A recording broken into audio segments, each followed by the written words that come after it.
pausazinha, mas voltamos novamente. Vamos à nossa liturgia dessa vez.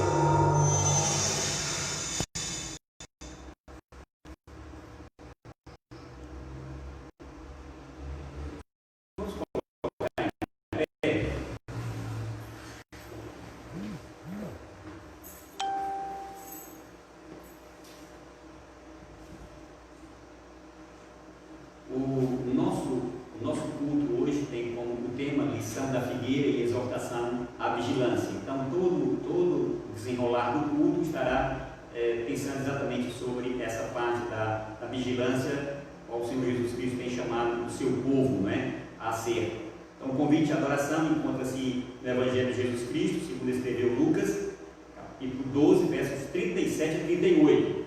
Os irmãos que estão aí em casa podem abrir as suas Bíblias, ou se conseguirem enxergar bem aquilo que está no data show, acompanhem juntamente conosco, tá certo? Vamos dizer a nossa voz: bem-aventurados aqueles servos a quem o Senhor, quando vier, os encontre vigilantes. Em verdade vos afirmo que ele há de cingir-se, dar-lhes lugar à mesa, e aproximando-se os servirá. Quer ele venha na segunda vigília, quer na terceira, bem-aventurados serão eles, se assim os achar. Vamos orar?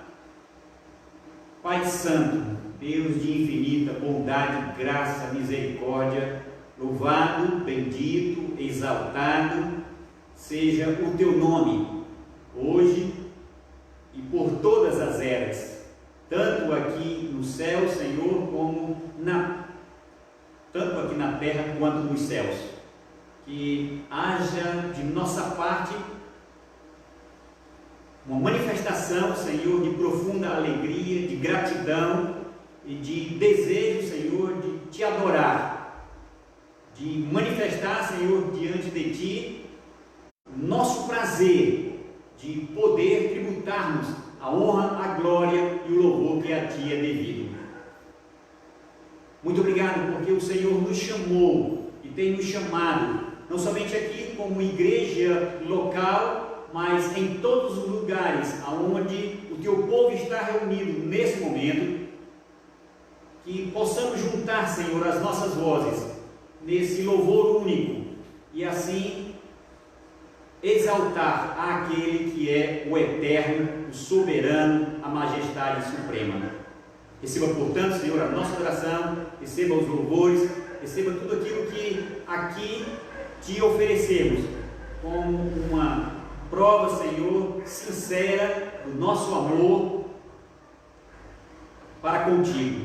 Guarda, portanto, a nossa mente, o nosso coração, leva-nos sempre cativo ao senhorio de Cristo Jesus, para que possamos em tudo te ser agradável. É a nossa oração, em nome e no amor do teu Filho amado Jesus Cristo, nosso Senhor. Amém. Ainda vamos cantar, irmãos, o hino 116, União com Deus, ou, em outras palavras, mais perto quero estar.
Dormindo ao chão.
A história desse hino é muito bonita, de onde eu vou contar para vocês, e é interessante a gente saber como foi a sua composição e logo depois também a melodia que foi inserida. O convite ao louvor encontra-se na segunda epístola, ou segunda carta do apóstolo Pedro, no capítulo 3, versos 9 ao 12. E vamos fazer uma leitura responsiva. Eu vou dizer os versos ímpares e vocês responderão com os versos pares, certo? Diz assim a palavra de Deus, 2 Pedro 3, de 9 a 12. Não retarda o Senhor a sua promessa, como alguns a julgam demorada. Pelo contrário, Ele é longânimo para convosco, não querendo que nenhum pereça, senão que todos cheguem ao arrependimento. Virá, entretanto, como ladrão, o dia do Senhor, no qual os céus passarão com os trombos, e os elementos se desfarão abrasados. Também a terra e as obras que nela existem serão atingidas. Visto que todas essas coisas hão de ser assim desfeitas, deveis ser tais como os que vivem em santo procedimento e piedade, e apressando a vinda do dia de Deus. É interessante como, poder sentar, como a Bíblia tem nos chamado a estarmos vigilantes, a estarmos aguardando, mesmo porque o Senhor não retarda jamais a sua promessa de que Ele voltaria. Ele é só paciente, e não é aquele tipo de paciência de alguém que está no leito de um hospital aguardando a resposta da medicação que ele toma sem saber qual vai ser o resultado daquilo. Não, é aquele tipo de paciência de quem tem certeza de que os seus decretos, a sua vontade vai prevalecer em qualquer que seja a situação ou circunstância. Ele só está nos dando oportunidade, às pessoas de ouvirem falar do seu Evangelho e de assim poderem alcançar aquilo que nós alcançamos. O convencimento do Espírito Santo, que nos leva ao arrependimento, que nos leva a confessar os nossos pecados e assim podermos desfrutar de tudo quanto Ele foi preparar para nós. O certo é que esta era, este período vai passar, vai deixar de existir, todas as coisas serão atingidas, tudo se desfará. Então, se essas coisas vão assim ficar desfeitas, devemos viver em santidade de vida, vivendo de forma agradável diante do Senhor, e assim, com piedade e santidade, esperar e apressarmos a vinda do Senhor, a vinda de Deus, a vinda que será maravilhosa, gloriosa, quando o Senhor Jesus Cristo surgir triunfante entre as nuvens, assim como os seus discípulos o viram ser assunto um dia. Nós vamos ter o nosso momento de cânticos espirituais. Quero convidar os irmãos a louvarem ao Senhor. Convido a igreja a se pôr em pé.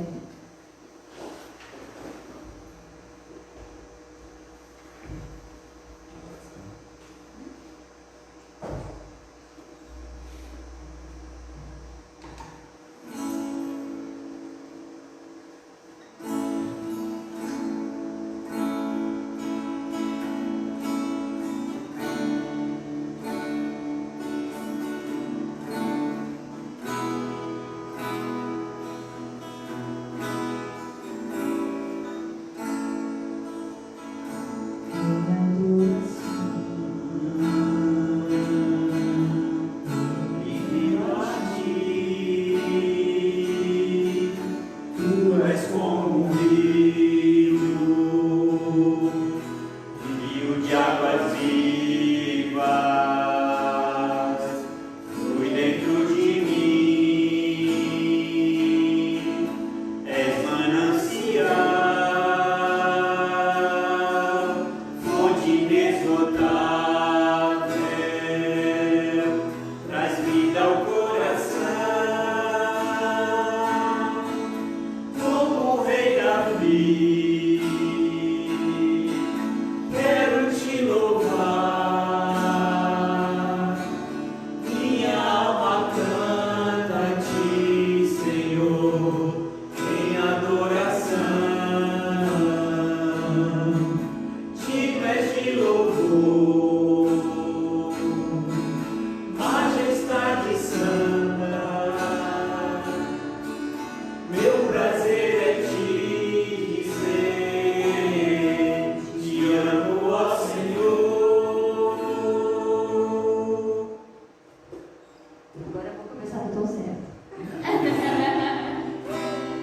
O ensaio foi muito bom, tá certo? Mas vai melhorar.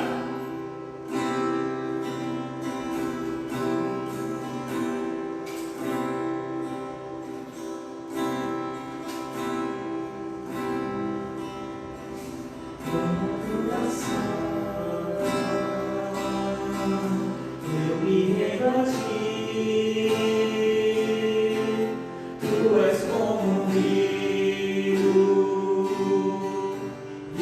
de águas vivas, flui dentro de mim, és manancial, fonte inesgotável, traz vida ao coração, como o Rei Davi. Quero te louvar, minha alma canta a ti, Senhor, em adoração.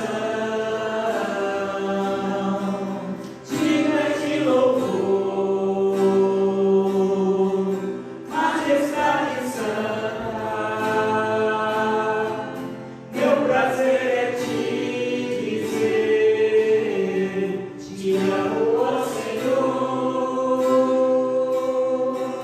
como o Rei Davi. Quero te louvar, minha alma canta a ti, Senhor, em adoração. Digna de louvor, majestade santa.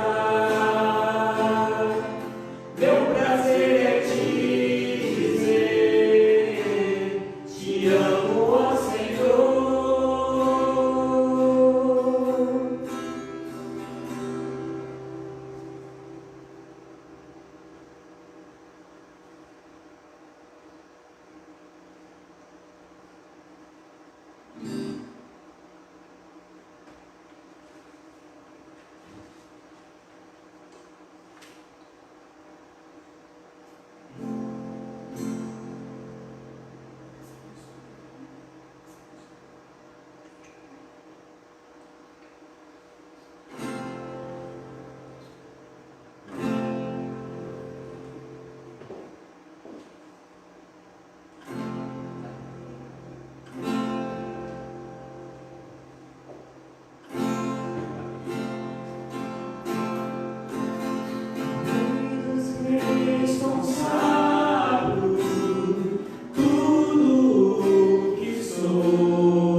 Cantarei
Pai, muito obrigado, porque o Senhor se agrada de nós e se agrada daquilo que a Ti oferecemos em resposta, Senhor, obediente, reverente, diante de Ti, celebrando o Teu nome, que é grande, que é excelso, que é glorioso.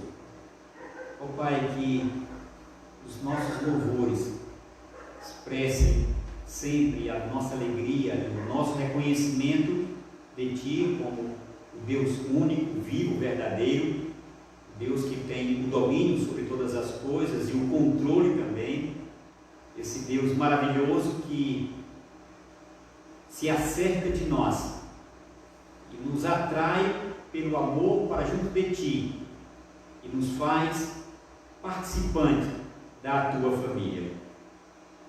E essa alegria, Senhor, que invade o nosso coração todas as vezes que podemos louvar o Teu nome, seja algo manifesto em qualquer que seja o momento ou situação ou circunstância pela qual nós estejamos passando.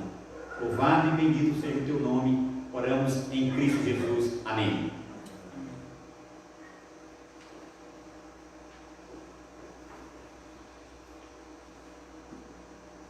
Convido os irmãos a abrirem as suas Bíblias no Evangelho de Jesus Cristo, segundo escreveu Mateus, no capítulo 24.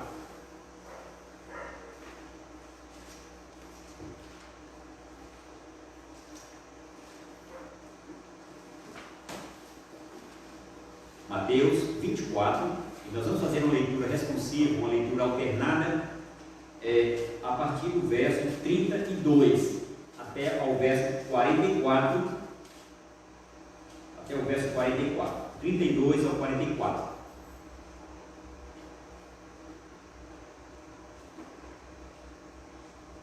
Assim, é um texto paralelo ao que nós iremos estudar hoje à noite, e por isso que eu escolhi ele para que nós pudéssemos ler, e já entrando exatamente no pensamento do Senhor Jesus Cristo acerca da exortação à vigilância. Aprendei, pois, a parábola da figueira. Quando já os seus ramos se renovam e as folhas brotam, sabeis que está próximo o verão. Assim também vós, quando virdes todas essas coisas, sabei que está próximo às portas. Em verdade vos digo que não passará esta geração sem que tudo isto aconteça. Passará o céu e a terra, porém as minhas palavras não passarão. Mas a respeito daquele dia e hora, ninguém sabe, nem os anjos dos céus, nem o Filho, senão o Pai. Pois assim como foi nos dias de Noé, também será a vinda do Filho do Homem. Porquanto, assim como nos dias anteriores ao dilúvio comiam e bebiam, casavam e davam-se em casamento, até ao dia em que Noé entrou na arca, E não perceberam, senão quando veio o dilúvio e os levou a todos. Assim será também a vinda do Filho do Homem. então 2 estarão no campo, um será tomado e deixado o outro. 2 estarão trabalhando no moinho, uma será tomada e deixada a outra. Portanto, vigiai, porque não sabeis em que dia vem o vosso Senhor. Mas considerai isso: se o pai de família soubesse a hora que viria o ladrão, vigiaria e não deixaria que fosse arrombada a sua casa. Todos. Por isso, ficai também vós apercebidos, porque a hora em que não cuidais, o Filho do Homem virá. O Senhor nos abençoe e abençoe as nossas vidas. Pode sentar, irmãos. Esse é o momento da consagração, daquilo que estaremos devolvendo ao Senhor, sabendo que todas as vezes que colocamos no gasofilácio, devemos realçar esse momento de adoração, da fidelidade que nós temos para com o nosso Deus, da obediência, manifestação da nossa generosidade e alegria e gratidão de um coração que é servil e que depende e confia no seu Senhor. Por isso, nunca, jamais, em tempo algum, faça deste momento uma moeda de troca. Convido, portanto, que a ação de graças, de alegria, de voluntariedade, de generosidade, de fé, de amor e gratidão participem da assistência aos santos, sendo co-participante da expansão do reino. Nós vamos cantar o hino, a chamada final, 297, enquanto vocês podem colocar no gasofilácio aquilo que vocês trouxeram em resposta de obediência, fidelidade e generosidade ao seu Deus.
O nosso convite à edificação encontra-se no Evangelho de Marcos, capítulo 13, verso 33 a 37.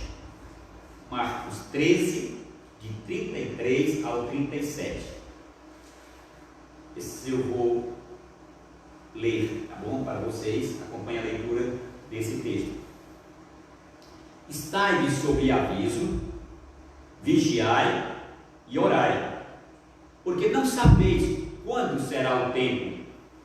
É como um homem que, ausentando-se do país, deixa a sua casa, dá autoridade aos seus servos, a cada um a sua obrigação, e ao porteiro ordena: vigie. Vigiai, pois, porque não sabeis quando virá o dono da casa, se à tarde, se à meia-noite, se ao cantar o galo, se pela manhã, para que, vindo ele inesperadamente, não vos ache dormindo. O que, porém, vos digo a todos: vigiai. Vamos orar mais uma vez. Pai, muito obrigado, porque agora Tu nos dá a oportunidade de abrir a Tua palavra, de ler, de meditar, de aprender, de colocar, Senhor, os nossos ouvidos e toda a nossa atenção em profunda reverência, para que o Teu Espírito fale ao nosso coração e alcance as nossas necessidades. Dá-nos, portanto, Senhor, ouvidos para ouvir, assim como olhos para ler e enxergar além da mera letra. É a nossa oração e a nossa súplica no nome do Senhor Jesus Cristo. Amém. Ou então nós queremos falar com os irmãos exatamente sobre a lição da figueira e exortação à vigilância. Então, abram, portanto, as suas Bíblias no Evangelho de Lucas, no capítulo 21, e nós vamos ler do 29 ao 38, onde estaremos, portanto, fazendo o estudo desta noite.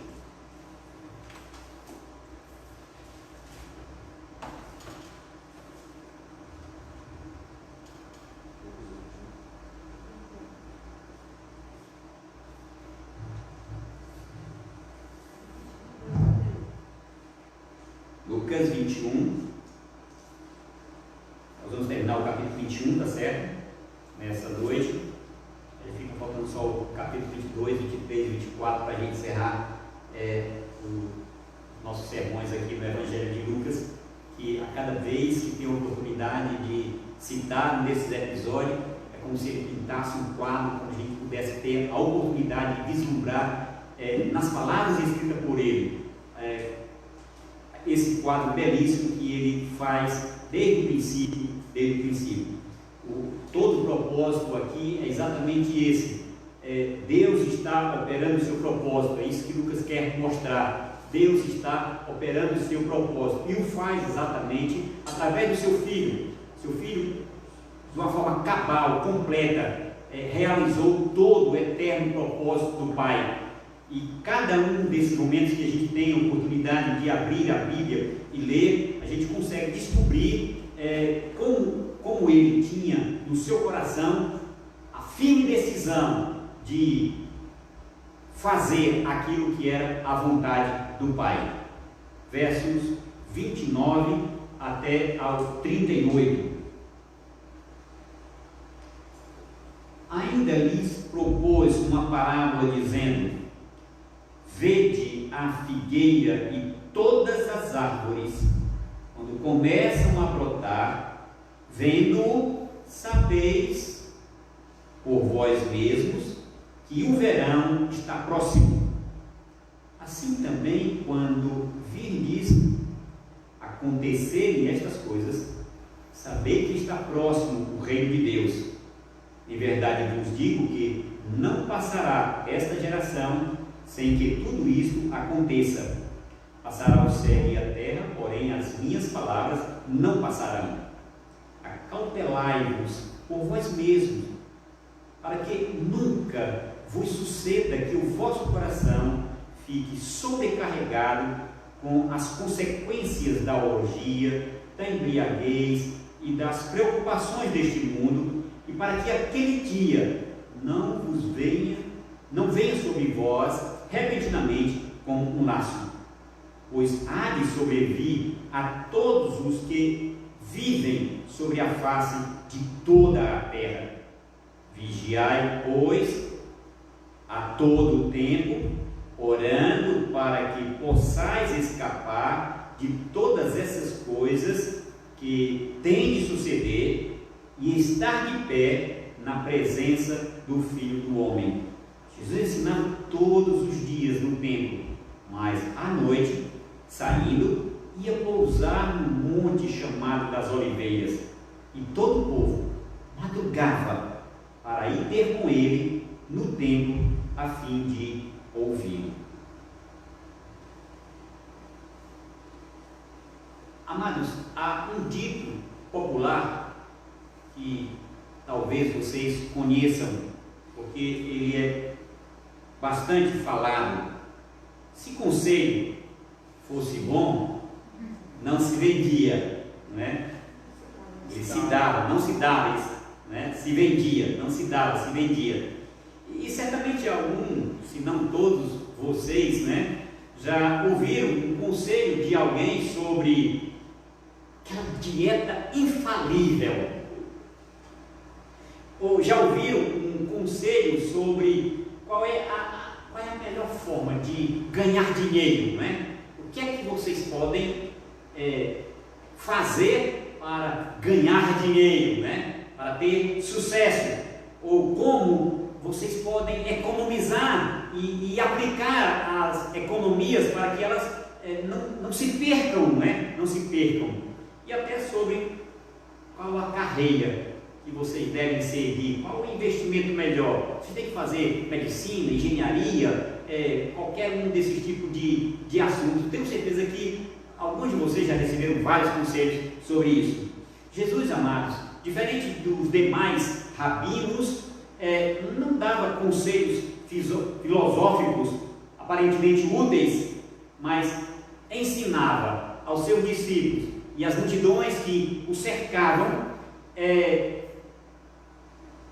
princípios nos quais, obedecendo de uma forma irrestrita, eles haveriam de usufruir da plenitude de todo o conhecimento, direcionamento e capacitação para realizarem sem medo, sem nenhuma insegurança, sem nenhuma incerteza, tudo o que lhes fosse possível fazer. E isso também se estende até nós, nesse século, como princípios norteadores que o Senhor Jesus Cristo, no seu ensino, nos concede exatamente para nos capacitar, para nos direcionar, para nos conceder todo o conhecimento e sermos exitosos e alcançarmos o sucesso naquilo que Ele nos coloca às mãos para fazer. Assim, as lições do Senhor Jesus Cristo, quer direta, em forma de parábolas, bem como as suas exortações, as suas correções, a sua forma de educar, visavam guiá-los, visavam conduzi-los a uma hábil e exitosa trajetória, mesmo que aparentemente tantas vezes eles só vissem perdas. Jesus Cristo havia acabado a sua explanação ou o seu sermão escatológico acerca das coisas que iriam desencadear a consumação e o fim do mundo. É isso que a gente pôde aprender nessas 3 últimas mensagens, não é? E o fim virá, não é? O fim virá, 1, 2 e 3, que nesses 3 últimos domingos nós aprendemos aqui. E agora Jesus, depois de ter encerrado, ele começa a exortar aqueles seus ouvintes a manterem-se vigilantes, estarem como que numa torre de vigia, olhando para observar e entender todas as situações. E apesar de apresentar esse quadro tão horrendo e aterrador de fatos que antecederiam a sua volta, quando nem ele ainda havia partido, Jesus procura fazê-lo para confortar, para consolar os seus discípulos, exortando-os a manterem-se em foco, em atenção àquilo que ele havia dito, desde o momento em que falou sobre a destruição do templo e tudo que nós tivemos a oportunidade de estudar nesses últimos domingos. Observem que Jesus reiteradas vezes usa de recursos visuais para o seu ensino, fazendo com que o seu auditório, fazendo com que as pessoas que o acompanhassem pudessem observar na obra da criação do Pai uma maneira para tirar lições profundas que a maioria tantas vezes nem se apercebia.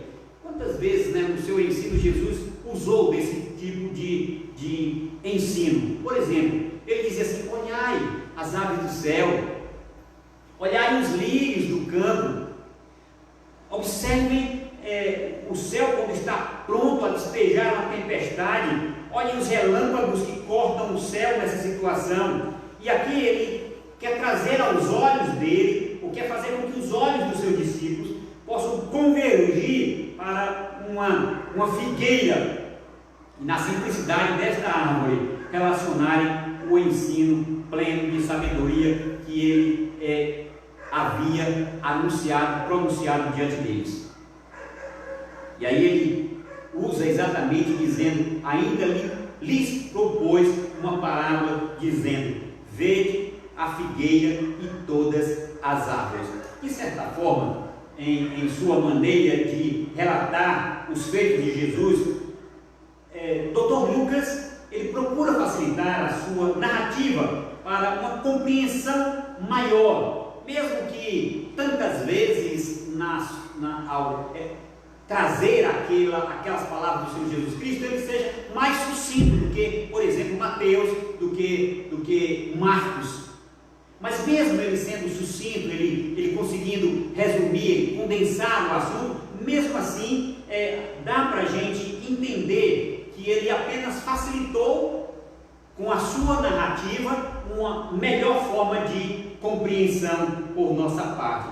Observem que os textos paralelos lá de Mateus, no capítulo 24, vai do verso 32 ao 44, e Marcos lá no capítulo 13, do 28 a 37. E aí vocês vão ver essa diferença que eu estou falando, de Lucas ser mais sintetizador, mais condensador do assunto, porque Mateus ele usa 13 versículos para falar desse assunto, Marcos faz com 10 versículos e Lucas com apenas 8. Com 8 versículos ele conta tudo aquilo que os outros usaram com um número maior de versículos. Lucas aqui, amado, afirma que Jesus citou não apenas a figueira. Observem aí que ele fala, vede a figueira e todas as árvores. Mateus e Marcos, eles só citam de fato a figueira, tá certo? E ele faz isso indicando que o florescer para frutificar ocorre igualmente, não apenas com a figueira, mas com as demais árvores. E logicamente, ao florescer e ao começar a frutificar, demarca um tempo, um período de tempo que estabelece antes do verão e que poderia muito bem ser discernido pelos discípulos. Eles sabiam disso. Quando as árvores começam a florir para gerar frutos, é porque já está se aproximando o verão. E às vezes aqui, olhando em Santo Ângelo, a gente observa essa mesma coisa, Esse é o momento das árvores, de algumas das nossas árvores aqui começarem a florir para produzir fruto até ao final do ano. Então, Mateus e Marcos, eles fazem a narrativa e eles omitem lá, está próximo, ou às portas, está próximo, como Jesus diz aqui, que o verão está próximo, Lá eles não citam nada, nem também saber que está próximo o reino de Deus, lá nenhum dos dois falam sobre isso, e Lucas, ele fala, ele deixa tanto Mateus quanto Marcos, eles deixam os leitores fazerem a ligação entre esse assunto que se inicia com a parábola da figueira, exortação à vigilância, com os assuntos anteriormente tratados. É assim que Mateus e Marcos expõem, tá certo? Expõem. Mas Lucas não, ele fala expressamente que o reino que está próximo é o reino de Deus. Aí no versículo 31, tá certo? No versículo 31. Sabei que está próximo o reino de Deus. Então ele faz questão de dizer o que é que está próximo. Pode olhar nos outros e vocês não vão encontrar a menção disso, mas apenas a interpretação que se dá imediatamente após ler, de que Jesus estaria falando daquilo que ele falou de fato, certo? Com isso Lucas esclarece-nos que entre a desolação, ou a destruição de Jerusalém e a consumação, o fim dos tempos, haveria algo que não seria imediato, tá certo? Não seria alguma coisa assim imediato, simultâneo, terminou de acontecer um e o outro entra assim logo, não. Lucas deixa compreensível que da mesma forma que as árvores mostram estar perto a próxima estação, o verão, semelhantemente, ao olharem para as coisas citadas aqui nos versos 25 e 26, haverá sinais do sol, haverá sinais na lua, nas estrelas, sobre a terra, angústia, perplexidade, homens que desmaiarão, né, pela expectativa. Observem que ele cita essas coisas, né, nos versos 25 e 26, exatamente para que possamos reconhecer que o reino de Deus e a manifestação final está às portas. Amados, olhem, observem, estejam atentos e vigilantes aos acontecimentos últimos que o mundo todo tem experimentado. Guerras, rumores de guerras, epidemias, erupções vulcânicas, tsunamis, banalização dos bons costumes, a impiedade cada vez maior graçando a sociedade, a mortandade, fome, miséria. Isso são coisas que nos faz remeter para aquele período da parábola que Jesus conta, da figueira florescendo para dar fruto e que o reino está próximo. Quando a gente observa essas coisas que têm acontecido ultimamente, a gente só tem que estar atento a isso, e é preciso estar atento, estarmos vigilantes. As figueiras estão florindo, dizia Jesus àquela geração. É tempo de mudança de uma era. Jerusalém já não mais existirá, nem tão pouco tempo. E hoje, irmãos, de igual forma, diante desses últimos acontecimentos, podemos dizer que as figueiras e as demais árvores estão florindo, indicando uma nova estação, um novo verão.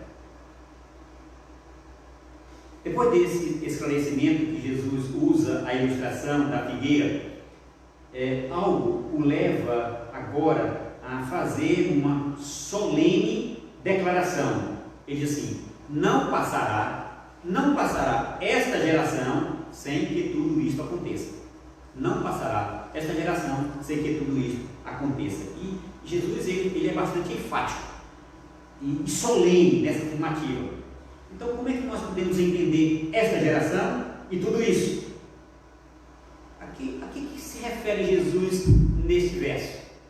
O que é que Jesus quer dizer ao falar que esta geração e não passará sem que tudo isso que ele citou aí, destruição do templo, guerra, fome, entrega de irmão aos tribunais, a outros irmãos, tudo que aconteceria, tá certo? Sem que tudo isso aconteça. Então, quando? Se considerarmos que Jesus ele nunca se engana, e muito menos ele não engana no seu ensino, jamais poderia estar afirmando sobre a citada geração como algo assim genérico, que não fosse possível se entender, ou seja, relativo a todos os crentes. Não, Jesus está falando isso a todos os crentes, né? Em todos os tempos, a toda a humanidade, em todo tempo, em toda a época. Então pode-se deduzir que aquela geração seria alguns deles, não necessariamente todos eles, estariam vivos e presenciariam lá nos anos 70, quando se deu a desacralização do templo, a destruição de Jerusalém. Alguns deles, de fato, haveriam de ver isso. Então, algumas das coisas que Jesus falou aqui anteriormente, que a gente tem estudado nesses 3 últimos domingos, aconteceu de fato. O templo foi destruído, nunca mais reconstruído. Até hoje não existe mais templo lá em Jerusalém. Desde aquele dia nunca mais se construiu. Desde os anos 70 até hoje não se construiu mais nenhum templo. Acabou completamente aquilo dali. Eles viram isso. Eles viram Jerusalém ser destruída completamente, arrasada. Só agora em 1948 aqui, novamente, Jerusalém voltou a ser considerada um estado. Olha o tempo que passou, né? Desde aquele ano 70 até agora recentemente, quando Israel de fato voltou novamente a ser uma nação. Porque até então haviam sido dizimados, espalhados por todo o mundo, se encontravam em todos os lugares e agora voltou novamente. Então a gente pode entender que ao falar assim, Jesus estava se referindo a alguns daqueles que estariam vivos. Nem todos os discípulos estavam vivos naquele período, né? Alguns já tinham sido martirizados nos anos 70, nem todos mais estavam vivos, nem todos presenciaram a destruição do templo, mas muitos daqueles que escutaram Jesus falar estavam presentes ainda naquela geração, certo? Mas ainda assim, amados, existe uma dificuldade para se afirmar isso precatoriamente, em termos de não limitar o termo, esta geração, tão somente aqueles contemporâneos nos dias do Senhor Jesus Cristo, posto poder ser esta classe de pessoas, ou seja, os judeus em qualquer tempo. Tem muitos comentaristas que usam muitos argumentos para trazer. Henry Kinsey, ele é um expositor bíblico e ele apresentou um ponto de vista que eu achei até interessante quando estava fazendo um comentário lá em Mateus. E eu queria destacar algumas coisinhas que ele falou lá ao comentar sobre essa geração, tá certo? Não passará esta geração.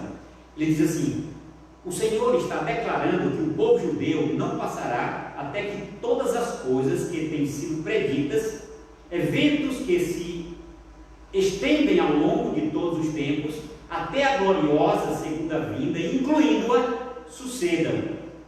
E aí ele cita alguns desses. Ele diz assim, eu vou usar só 3 daqueles argumentos que ele usou, tá certo? Primeiro ele diz assim: a palavra geração pode referir-se a um tipo de pessoa ou raça, neste caso judeus.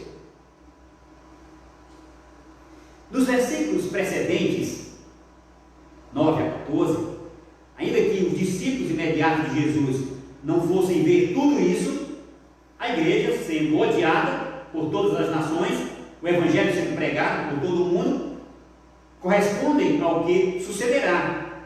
E o terceiro, os discípulos fizeram 2 perguntas. Lembram-se que Jesus vai responder a 2 perguntas que eles fizeram? Verso 7 diz assim: quando sucederá isso? E que sinal haverá de quando estas coisas estiverem para se cumprir? Essas foram as perguntas que eles fizeram, certo? Aqui no texto de Lucas. Então, ele comenta assim: não parece natural que no verso 33 é parte da resposta do mestre à primeira pergunta? Aí você olhar o 33, passará o céu e a terra, porém as minhas palavras não passarão. E o verso 34 responde à segunda. Ele diz: acautelai-vos para vós mesmos, para que nunca vos suceda que o vosso coração fique sobrecarregado. Como se ele estivesse dizendo assim: olha, que sinal haverá de quando essas coisas estiverem para se cumprir? Fiquem vigilantes, estejam atentos, vocês mesmos, porque não quero que aconteça que o coração de vocês fique tão sobrecarregado com as consequências da orgia, da embriaguez, da preocupação desse mundo, para que aquele dia não venha sobre vocês de uma forma repentina como um laço. Entendeu? Diante do que Jesus falou até aqui, a destruição do templo, aquela severa oposição, o martírio de alguns, revoluções políticas, cataclisma na terra, sinais do céu, enfim, tudo que leva a uma expectativa de terror, Jesus então chama seus discípulos a uma extrema vigilância e diz: acautelai-vos, sede vigilantes, vós mesmos, para que não suceda exatamente isso que nós acabamos de falar. Vigiai, pois, todo o tempo, está no versículo 36, vigiai, tudo isso vai acontecer, vai sobrevir sobre todos que vivem sobre a face de toda a terra. Então, sejam vigilantes, ouvintes, leitores, sejam vigilantes a todo o tempo e orando para que vocês escapem a essas coisas que têm de suceder e vocês estarem de pé, firmes na presença do Filho do Homem. Jesus sempre foi e se mostrou um profundo conhecedor da mente, da alma, do espírito humano, das suas fragilidades diante das circunstâncias. Ele mesmo encorajou os seus ouvintes, os seus leitores, a não andarem ansiosos de coisa alguma, nem nos inquietarmos com o próximo dia. Portanto, amados, com amor, com cuidado daquele que é o sumo pastor, Jesus exorta a não permitir que os cuidados de cada dia e a demanda daquilo que acontece cada dia, algumas vezes situações penosas, situações de sofrimento, diante das emoções, diante de palavras, diante de notícias alarmantes, os seus discípulos fossem levados a ficarem despercebidos no turbilhão dos acontecimentos e assim não estivessem vigilantes. Jesus quer, como pastor, nos chamar a atenção. Olhe, não se deixem envolver de tal forma que vocês não percebam que a figueira está florescendo. Não permitam que o cuidado do mundo, do dia a dia, tá certo? Façam vocês ficarem desapercebidos de que eu estou voltando e vocês não se encontrarem preparados.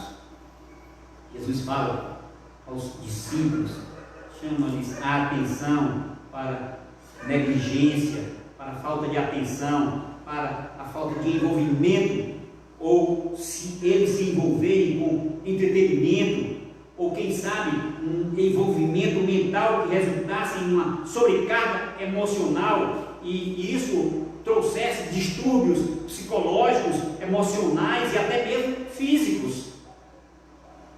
Porque diante da extensão daquilo que se aproxima, muitos vão passar. Gente, olha, basta a gente, olha, é só o Covid que aconteceu. E o número de pessoas que já se suicidam, pessoas que tiram a vida, pessoas que já tem assim, o número tem aumentado muito, pessoas assim, perdendo o senso da realidade, da situação, e isso só agora. Veja como Jesus aborda e inclui até mesmo aqueles seus discípulos, para que eles não se refugiassem por trás da fuga dos seus problemas. E são inúmeros aqueles que vão em busca da embriaguez, dos psicóticos, de algo que os entorpeça, que cause alienação às suas mentes sobrecarregadas de más notícias, com as informações dos sinais de desastres, de fome, de pandemia, de miséria, de enfermidade, de violência, de morte, de tudo que tem acontecido e daquilo que estará acontecendo nesses próximos tempos. Acautelai-vos por vós mesmos, vigiai, são advertências solenes, amados. Primeiro aqueles discípulos, depois a nós hoje dessa geração. Não pode ser visto como uma advertência vazia, mas como algo que certamente aconteceria a todos que se mantivessem indolentes e acomodados. Jesus Cristo é claro, preciso, objetivo, pois há de sobrevir a todos os que vivem sobre a face da terra. Ninguém escapará. Ninguém ficará isento às manifestações destes sinais que apontam para o dia da sua vinda, essa vinda com poder e glória. Se o era iminente para aquela geração, o que dizer da nossa? Se eles aguardavam esses acontecimentos para aqueles dias em que eles estariam vivos, o que dizer da nossa geração? Enfim, Jesus ensinava todos os dias no templo, mas à noite, saindo do templo, ia pousar no Monte das Oliveiras, e todo o povo madrugava para ir ter com ele no templo, a fim de ouvi-lo. É impressionante ver esse texto, este verso, e constatar que, mesmo diante da iminente morte que lhe acometeria, Jesus sabia disso, ele não se afasta das suas funções. Mexe assim, todos os dias, desde aquela aquele dia da entrada triunfal em Jerusalém, até aquele momento, ele tinha liberdade de falar, ele ensinava ali no templo. E isso me deixa assim, impressionado, né? Porque se aqueles opositores, ou seja, os sacerdotes, os fariseus, os saduceus, que tantas vezes já tinham procurado eliminá-lo, né? Mas ele não saía lá do templo. Jesus não fugia, ele não se afugentava, não se amedrontava diante das ameaças que lhe faziam. Já de madrugada, Isaías, multidões, dezenas, centenas, milhares de pessoas saíam de suas casas de madrugada, não tinha sol, para estarem com Jesus e terem o privilégio de ouvi-lo ali na casa do Pai. Jesus sabia que o seu tempo não seria limitado de forma nenhuma pelas atitudes malignas dos sacerdotes que o odiavam, mas pela plenitude do tempo, o tempo dele. Ele sempre esteve, ele sempre estará no controle de toda e qualquer situação. Não são as pessoas que vão determinar. Não, nunca será. É Ele quem determina as coisas, porque é Ele quem tem o controle. Concluindo, amados, a parábola da figueira e a chamada vigilância exige de cada um de nós atenção redobrada sobre o estado de alerta diante da expectativa da vinda de Cristo Jesus.